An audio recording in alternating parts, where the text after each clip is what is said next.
వచ్చే ఎన్నికల్లో YCP party పొత్తులు పెట్టుకోవాల్సిన అనివార్య పరిస్థితి నెలకొంది. గతం మాదిరిగానే ఒంటరి ప్రయాణం అంటే కుదిరే పని కాదు. అధికార పక్షం 3 పార్టీలతో పటిష్టంగా ఉంది. వారి మధ్య ఇప్పట్లో విభేదాలు వచ్చే అవకాశం అయితే కనిపించడం లేదు.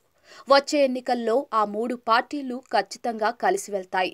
వైసీపీ ఒంటరి ప్రయాణం చేస్తే మాత్రం గతం మాదిరిగానే కాంగ్రెస్, వామపక్షాలు కలుస్తాయి. అయితే ఓట్లు వాటికి రాకున్నా కూడా జగన్ను ఎంత నష్టం చేయాలో అంతలా చేస్తాయి. ఆపై అధికార పక్షం దూకుడుగా ఉంటుంది. కేంద్రం సహకారం సంపూర్ణంగా ఉంటుంది. అందుకే ఏదో ఒక పార్టీ దన్ను వైసీపీకి అవసరం. అందుకు పొత్తులు కూడా కీలకం. మాటకు మాట తోడవుతుంది. అధికార పక్షానికి నిలదీసే గొంతు బలపడుతుంది.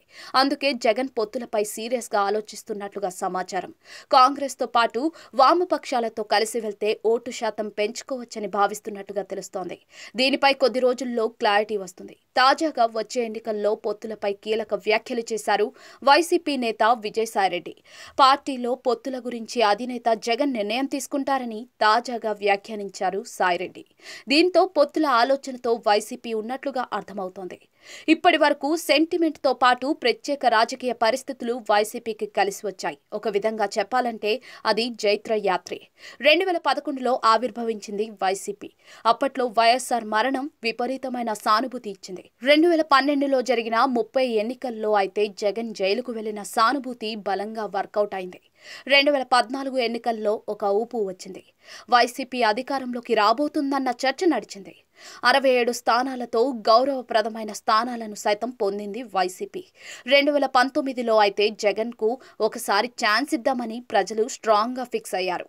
జగన్ ను సీఎం చేయాలని వైసీపీ శ్రేణులు సైతం కసితో పనిచేశాయి.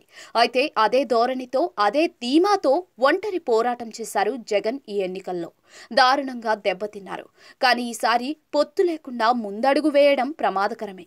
దేశవ్యాప్తంగా వివిధ రాష్ట్రాల్లో జరుగుతున్న ఎన్నికల సరళి పరిశీలిస్తే మాత్రం పొత్తులే అధికం. పొత్తు లేకుండా ముందుకు సాగితే మాత్రం ఆ పార్టీలకు ప్రమాదకరమే. ముఖ్యంగా ప్రతిపక్షంలో ఉండే పార్టీలు తప్పనిసరిగా ఇతర పార్టీలను కలుపుకెళ్లాలి. లేకుంటే మాత్రం ఓటు చీలి అధికార పక్షానికి భారీ లబ్ధి చేకూరుతుంది. అయితే ఇప్పుడున్న పరిస్థితుల్లో ఏపీలో కాంగ్రెస్ తో పాటు వామపక్షాలు కనిపిస్తూ ఉన్నాయి. వామపక్షాలు బలహీనపడినా కూడా ప్రజా సంఘాలు, ప్రజా పోరాటాల్లో కీలక భూమిక పోషిస్తూ ఉన్నాయి. అలా వామపక్షాలను కలుపుకెళ్తే ప్రభుత్వ వ్యతిరేకతను పెంచవచ్చు.